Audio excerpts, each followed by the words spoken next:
Il se mit à dire au peuple la parabole que voici. Un homme planta une vigne, il la donna en fermage à des vignerons, et partit en voyage pour très longtemps.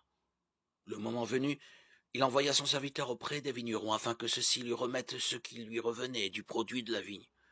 Mais les vignerons renvoyèrent le serviteur après l'avoir frappé sans rien lui donner. Le maître recommença en envoyant un autre serviteur.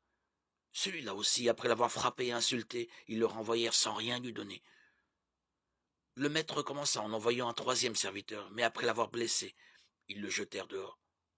Le maître de la vigne dit alors, que vais-je faire? J'enverrai mon fils bien-aimé. Peut-être le respecteront-ils. En le voyant, les vignerons firent entre eux ce raisonnement. Voici l'héritier, tuons-le pour que l'héritage soit à nous. Et après l'avoir jeté hors de la vigne, ils le tuèrent. Qu'est-ce que le maître de la vigne fera donc à ces gens? Il viendra, fera périr ces vignerons et donnera la vigne à d'autres.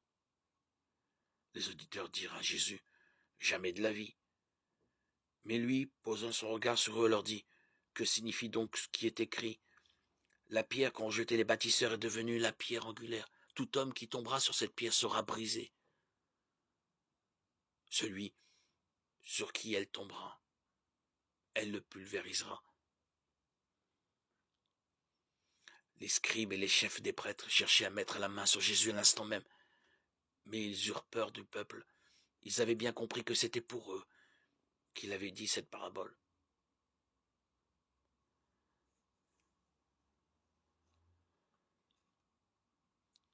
Luc 20, 9